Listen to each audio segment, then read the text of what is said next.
Hi, and welcome to Good Deeds Real Estate with a Mission. I'm Diane Davidson, here with my partner, Bill Weidecker. Coming to the end of the year soon, huh?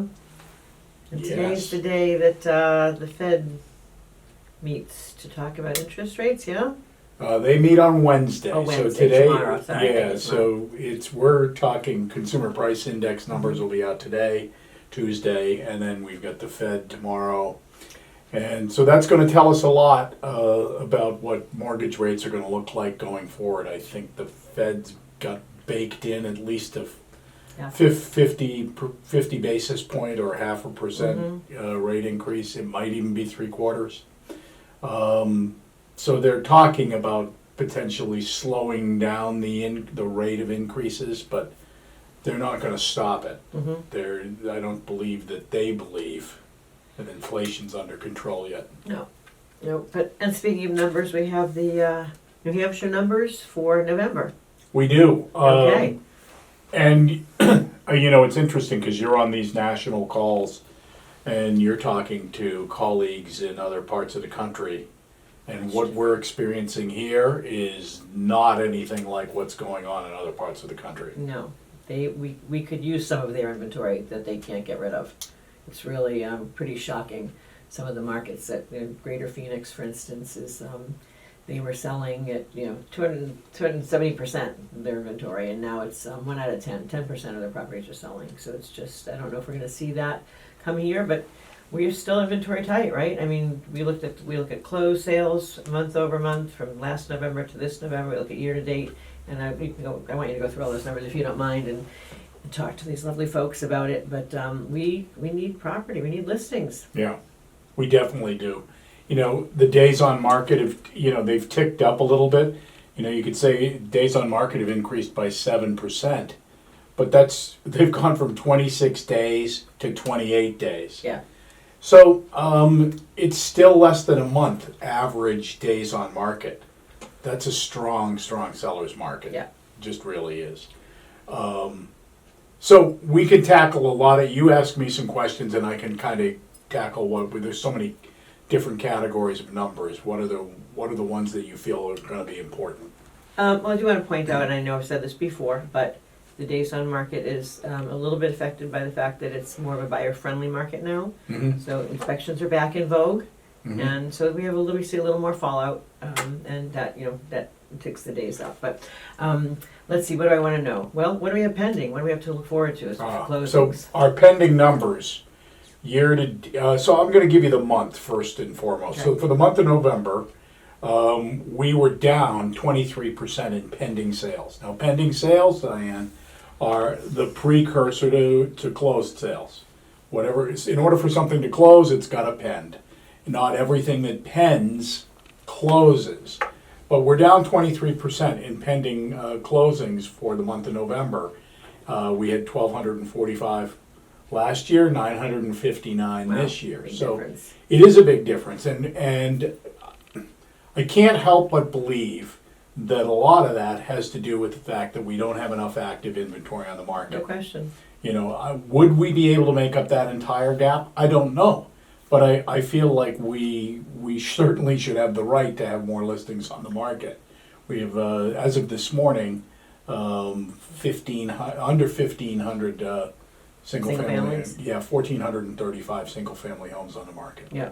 And I still contend that, there are properties we've seen on our own team where we reduce the price to where the market will receive it. And in many cases, once the price is adjusted, the owners then get more than the then current asking price. Sure. So I think there's a little bit of ambitious pricing going on still. And I know that we're really, we're very frank with our sellers, and we look at the numbers hard. And sometimes people want to try it a little too, try a listing on the market that's a little bit too high. And I think I can think of many listings on the market now that if they would adjust, they would sell. Yeah. So that compounds it. I feel like in the last 90 to 120 days, in terms of pricing, I don't think we're pricing in appreciation rates for the last 90 to 120 Correct. days. Yep. The market hasn't gone up. Correct. So that's normal in an increasing interest rate market. Mm-hmm. Sooner or later, the affordability index starts to kick in, Right. and prices halt. So closed sales for the month of November were off 30% also. They were down to just under 1,100, 1,095 versus just under 1,600 last year for the month of November. Yeah. It feels like what what we're starting to run into is going to be a bit of a slowdown if we don't see enough active inventory. That's good news for those that are ready to sell, and I guess the message is get your home on the market. Don't spend a lot of time in the next 4 to 5 months in New Hampshire getting your house ready. If you can get it mostly ready, it's better to take advantage of the market we're in right now. Well, let's talk about that, because we've been saying now for weeks that there's influx of buyers, and the team, the company, we're big believers in open houses, and we've been tracking the results of open houses, and every agent I've spoken to who's done an open house in the last few weekends has had at least one, if not up to 5 or 6 parties that are brand new in the market. Mhm. Buyers are encouraged, so it's really not, there are many loan programs that allow them to have affordable payments, as affordable as they were months ago, and it's a more civilized market for buyers right now. So while the prices may not be down, the terms are much more pleasant for a buyer to buy under, and so they're out there, new buyers. So this is the perfect time for sellers. I know everyone's busy decorating their mantle and buying gifts, but if you can just tear yourself away from that for a minute and put your house on the market now, there is a huge audience to receive it. It couldn't be a better time to sell than right now. Well, unless you can time travel back a year or so. But You can't go right, back in right time. now is, we believe, probably better than it's going to be in the next few months, wouldn't you say? Yeah, it's hard to see a pathway towards it being a more positive market in 6 months. I have a hard time to believe that. I do think for those that are buying, it's interesting how quickly the lending institutions have innovated, and we see loan amounts that have increased, but we also see refinance packages out there that get your home today. Well, get your mortgage with us, and when rates go down, or if they go down, we'll offer a free refi package. And so that's interesting how quickly lending institutions have innovated, and I believe that's also helped bolster some confidence in the buyers out Right, there. absolutely, yeah. So the market leads me to believe that affordability is still, when I still look at the affordability index, I think it's still, because of rising interest rates and because of the appreciation over the last few years of prices, it's affected affordability. It's caused a halt in this rapid appreciation, which, by the way, is exactly what the Federal Reserve is looking to do. They're looking to cool down inflation. And one of the key sources in an inflationary market is housing. Housing, yep. All right, well, this was interesting, it always is, so thank you. And any parting words? I guess we'll know more next week after we see what the Fed does, right?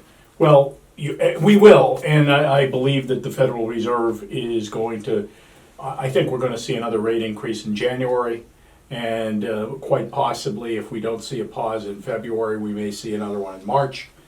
That being said, as one of the reasons why I'm hard pressed to see a path where selling your home will be better than it is today in 6 months or a year. And it sounds like you're hard pressed to see a path where buying will be better in the future than it is today. Well, I think the buying side is always,